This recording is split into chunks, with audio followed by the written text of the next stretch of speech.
sejam bem-vindos a mais um vídeo. Para quem não me conhece, eu sou a Joana e hoje vamos jogar Dress to Impress, claro.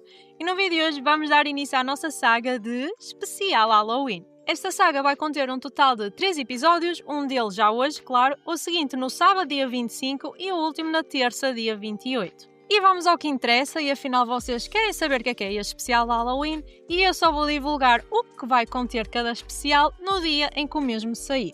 Para o especial de hoje vou ler histórias de pessoas reais no Reddit, utilizadores, que contaram algumas das suas histórias um pouquinho assustadoras ou sem explicação, ao mesmo tempo que jogo Dress to Impress. Acho que vai ser bem interessante, vai ser muito fora da caixa e fora do que estou habituada, e vamos ver como é que isto vai correr. E a primeira história chama-se A Amiga da Minha Sobrinha Emily. A minha sobrinha sempre foi uma criança doce, curiosa e com uma imaginação vibrante.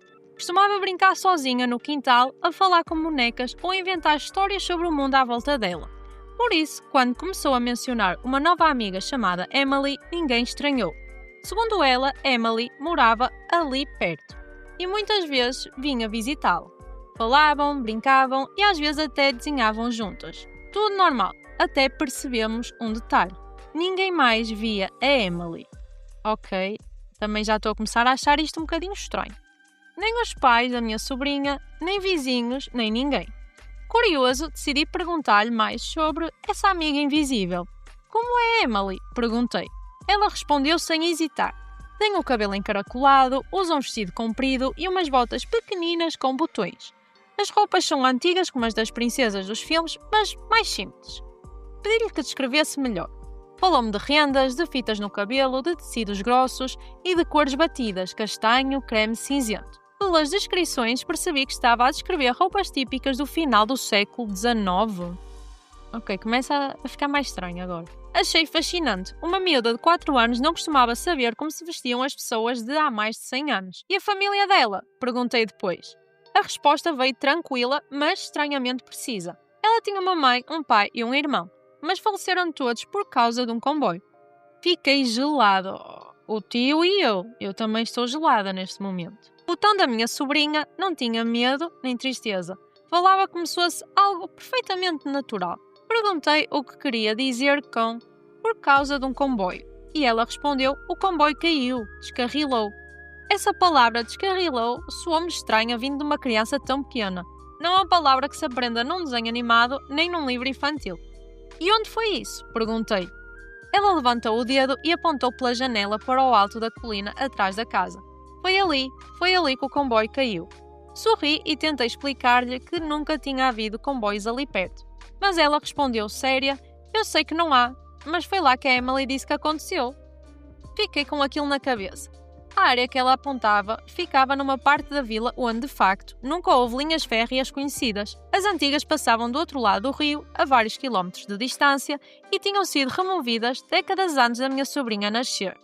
Mesmo que tivesse ouvido falar disso em algum sítio, o que já seria improvável, ela não podia ter confundido a direção.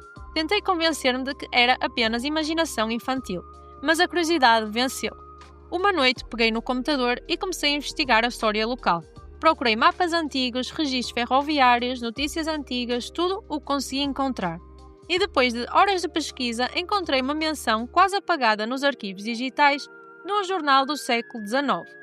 Lia-se algo como acidente trágico na linha de Northridge. Um descarrilamento ocorreu na encosta leste, ceifando a vida de uma família de 4 pessoas. Pai, mãe, um rapaz e uma menina chamada Emily.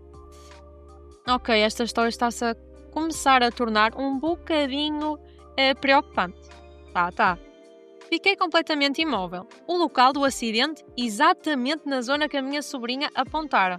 O ano 1867. A linha ferroviária tinha existido apenas durante 5 anos, antes de ser desativada após o acidente. Não havia fotografias nem vestígios. Com o passar das décadas, a natureza tomou conta do lugar. Árvores, relva e casas novas erguidas sobre a terra esquecida. Hoje, não há um único sinal que ali tenha passado um comboio. E, no entanto, de alguma forma, uma criança de 4 anos sabia de tudo. Sabia que ali existia uma linha ferroviária, sabia do descarrilamento e sabia o nome de uma das vítimas. Emily. Nenhum adulto à volta dela tinha esse conhecimento. Nem sequer eu. Ok, eu aqui já ia dizer, mas se calhar viu em algum lado ou foram os pais, afinal não. Afinal estava errado. Sempre fui fascinado pela história da região. Tive de vasculhar registros antigos para confirmar algo que ela já sabia. Desde então, sempre que ela fala da Emily, finge-se que é apenas imaginação. Mas há momentos em que, sem querer, olha para o vazio e sorri como se alguém a chamasse ao longe. Quando lhe perguntei o que foi, ela responde: nada. Era só a Emily a dizer olá. E nesse momento, a casa fica em silêncio. Um silêncio estranho, leve, como se por instantes alguém de outro tempo ainda estivesse ali. E fim da primeira história, gente. É assim, eu não sei o que ia achar, eu nem estava a pensar se calhar a menina viu em algum sítio, ou os pais falaram, ou na escola, mas também tem 4 anos, não é? Não vou falar disso. Mas podia ter ouvido os pais ou de algum familiar, mas estão aqui a dizer que os pais também não sabiam disso. Por isso não tenho assim uma grande explicação. Como eu disse, isto são histórias do Reddit, à partida são histórias reais, mas também as pessoas podem inventar. Cabe-nos a nós entender se achamos que isto é verdadeiro ou se não é, ou se é falso. Mas digam aí nos comentários, ao longo das histórias, o que é que vocês acham, o que é que faz sentido, o que é que não faz sentido. Quando souberam quem era a Emily, pelo menos o tio, que deve ter dito aos pais, eles deviam ter dito: olha, se calhar é melhor não falares com a Emily, se calhar a Emily não pertence aqui. Mas não, deixaram andar só. E eu acho isso um pouquinho estranho. Mas, não sei, gente, somos todos diferentes e todos temos reações diferentes. Vamos então agora passar para a próxima história, que se chama A Menina do Trampolim. Era um fim de tarde normal quando a minha irmã mais velha foi-me buscar à escola. Ela tem 8 anos a mais do que eu e normalmente eu ia para a casa da minha avó e ela seguia para o trabalho. Mas nesse dia, por algum motivo que nunca percebi, fomos diretamente para casa. Pouco depois de chegarmos, a minha irmã estava a cozinhar e pela janela viu uma menina a saltar no nosso trampolim. O trampolim ficava em frente à janela, por isso dava para ver perfeitamente. Chamou-me e perguntou se eu conhecia. Não conhecia. A menina devia ter uns 8 anos, como eu na altura, e parecia divertir-se imenso, como se nunca tivesse visto um trampolim na vida. Decidimos que eu devia ir lá fora falar com ela, provavelmente porque a minha irmã sempre detestou falar com estranhos e eu era o oposto. Saí e perguntei quem era e o que estava a fazer. Ela respondeu muito animada a dizer o quanto adorava o parque. Foi aí que percebi, ela achava que o nosso quintal era um parque público. Voltei lá dentro a contar à minha irmã e ela disse-me para perguntar se a menina queria entrar e brincar. Ok, também já começa a ser assim um pouquinho duvidoso. Quem é que vai convidar estranhos para entrar em casa? Eu não sou de certeza, mas vamos continuar a história. A menina ficou radiante. Entramos no meu quarto e eu abri a caixa dos brinquedos. Ela olhou em volta com os olhos a brilhar e disse: "Uau, tu deves ser muito rica. És uma princesa?" Eu ri-me sem saber o que dizer. Enquanto brincávamos com bonecas e roupa, a minha irmã ligou discretamente ao xerife. Gente, para quem não sabe, xerife nos Estados Unidos é como se fosse... é polícia, no fundo. Um amigo de família, já que a nossa cidade tinha pouco mais de 1000 habitantes. Ele chegou rápido e começou a fazer perguntas à menina. As respostas foram estranhíssimas. Dizia que o carro da mãe era verde, azul, vermelho, roxo e cheio de brilhantes. Não sabia onde morava, mas escreveu um sítio que soava a um porão. A um porão? A um porão? Até eu estou a achar um bocado estranho. Mas vamos continuar. O xerife acabou por levá-la com ele. Antes de sair, deixei que ela levasse um brinquedo à escolha, já nem me lembro qual. Eu e a minha irmã ficámos em silêncio a tentar perceber o que é que tinha acabado de acontecer. Uns 20 minutos depois, ouvimos uma mulher a gritar um nome na rua. Fomos lá fora e percebemos que se chamava pela filha. Não parecia muito preocupada, mais irritada do que aflita. Dissemos que a menina estava com o xerife. Ela agradeceu e foi-se embora. Nunca mais a vimos. Durante anos convenci-me de que tinha imaginado tudo, mas há pouco tempo, já adultos, eu e a minha irmã falámos sobre isso. Quando mencionei o episódio, ela admirada disse: "Meu Deus, eu também achei que tinha inventado isso." Depois de tantos anos é que decidiram falar sobre o assunto. Está-me a passar aqui alguma informação que eu não estou a perceber. Eu não sei, eu falava diretamente do assunto logo. Não é passado anos, mas tudo bem, tudo bem. Os nossos pais não se lembram de nada. E numa cidade tão pequena, nunca mais ouvi falar daquela criança. É quase impossível. O xerife já partiu, por isso não há ninguém a quem possamos perguntar. Às vezes penso nela. Quem era? De onde veio? Para onde foi? Há dias que gostava de poder voltar atrás no tempo só para perceber o que realmente aconteceu naquele dia. E foi este o fim da história. Mais uma vez, também não tenho muita explicação para isto, embora se calhar até se consiga justificar mais do que a primeira, mas é estranho também a menina dizer que vivia num porão e também achar que a outra pessoa é uma princesa só por ter brinquedos.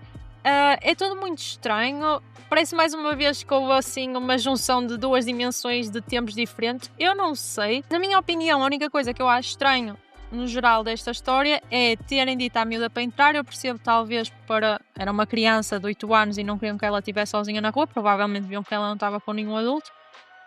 E também o facto de ao falarem disso passados anos depois. Eu era logo meter tudo em pratos limpos, falar com os meus pais, falar com toda a gente. Acredito que esta história possa mesmo ter acontecido e uma coisa estranha também possa ter acontecido neste dia. Não sei, digam-me também o que acham sobre esta história. Vamos então agora passar para a terceira história, que se chama A Minha Amiga Maria.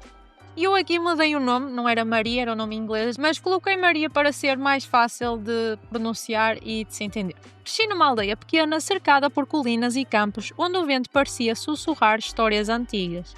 Bem, esta já começa assim um bocado forte. Vivíamos todos juntos, os meus pais e as minhas 3 irmãs, numa casa simples de madeira gasta e chão que estalava com o frio das noites. Quando tinha entre 5 e 7 anos, eu tinha uma amiga imaginária chamada Maria. Lembro-me de brincar com ela todos os dias. Falávamos durante horas, ríamos, inventávamos jogos e até combinávamos segredos. Eu contava tudo à minha família, o que ela dizia, o que fazíamos, onde morava. Eles achavam graça, diziam que era coisa de criança, até começarem a acontecer coisas que ninguém conseguia explicar. Pois é só aqui, nestes momentos, que acredito. Minha segunda irmã mais velha dormia na cave. Ok, é muito estranho dormir na cave, mas vamos continuar. O chão era de cimento frio e o espaço estava cheio de tralha, frigoríficos velhos, arcas congeladoras, a máquina de lavar, caixas empilhadas, um verdadeiro labirinto. Ok, ainda se tornou mais estranho neste momento dormir na cave. Numa manhã, ela apareceu na cozinha com olheiras fundas e disse à minha mãe que eu tinha andado a correr pela cave à meio da noite, a rir-me e a bater os pés. A minha mãe respondeu que isso era impossível. A cave era demasiado cheia, mal se conseguia andar lá dentro, quanto mais correr. E além disso, eu tinha dormido no quarto a noite toda. Ela própria passara por mim quando foi buscar água. Ninguém soube o que pensar. Acabamos por deixar o assunto, como se o silêncio resolvesse o desconforto. Algum tempo depois, fomos todos acampar, todos menos a minha mãe, que ficou em casa por causa do trabalho. Passaram 2 dias. Numa tarde cinzenta, enquanto estava sozinha a tratar da roupa na cave, ouvi o seu nome ser sussurrado no escuro. Ok, interessante. Ok, este deve ser o episódio que começam a levar a situação a sério. Baixinho, no início, como uma corrente de ar que fala, mas o som foi crescendo. O sussurro tornou-se um chamamento e depois um grito. Um grito nítido, insistente, vindo de um canto onde não havia ninguém. Assustada, largou a roupa, correu a escada acima e ligou ao meu pai a chorar de pânico. Jurava que alguém ou algo estava lá embaixo com ela. Quando voltámos da viagem, ela contou-nos o que tinha acontecido. Lembro de ficar calada a ouvi-la e, como se fosse a coisa mais natural do mundo, disse simplesmente: "Diz à Maria para parar." A minha mãe gelou. Perguntou-me o que queria dizer, mas eu só encolhi os ombros e mudei de assunto. Ok, diz à Maria para parar. Desde então, sempre que algo estranho acontece, passos no corredor quando todos estão a dormir, sombras que se movem, vozes quase inaudíveis ao cair da noite, a minha mãe repete a mesma frase: "Maria, para com isso." E de repente, tudo fica em silêncio. Durante meses, a casa volta à normalidade, mas, inevitavelmente, o ciclo recomeça. O mais inquietante é que essas coisas nunca acontecem comigo. Nunca ouço, nunca vejo, nunca sinto nada. Mas as minhas irmãs e a minha mãe, elas sim. Hoje em dia, esta história é contada todos os anos no Dia da Ação de Graças. E apesar de rirmos e fingirmos leveza, há sempre um momento em que o riso se apaga e um silêncio pesado toma conta da sala. Porque todos nós sabemos, bem no fundo, que a Maria ainda está lá à espera que alguém volte a falar com ela. E este é o final da terceira história. É um pouquinho estranho também, não vou mentir. Eu acho que esta pessoa, não sei se é um rapaz ou uma rapariga, porque não é explícito aqui, achava que a Maria estava em casa a assustar a mãe, e por isso é que disse à mãe para dizer para a Maria parar. Mas eu também acho muito estranho o que é que a Maria quer fazer exatamente. Porque não parece ser uma Maria má, ou seja, não parece ser algo de mal, mas também se não é algo de mal, o que é que está ali a fazer a chatear os outros? É mais um toque de estou aqui, olhem para mim. Eu não sei, gente, lá está. É mais uma história sem explicação, nunca me aconteceu algo assim, portanto, não posso dar a minha opinião pessoal. Não sei se a vocês já aconteceu uma história destas ou algo inexplicável. E se aconteceu, por favor, deixa-me saber tudo e deixa aqui nos comentários. Ou se sabes de alguma que sabes que é verdadeira, deixa aqui nos comentários também. E foram estas as histórias para o vídeo de hoje, gente. Acabamos o vídeo por aqui. Espero que tenham gostado muito. Eu adorei e estou a adorar este nosso especial de Halloween. Se gostas deste tipo de conteúdo, não te esqueças de subscrever o canal. Deixa o teu like que também ajuda muito. E vemos no próximo vídeo. Tchau!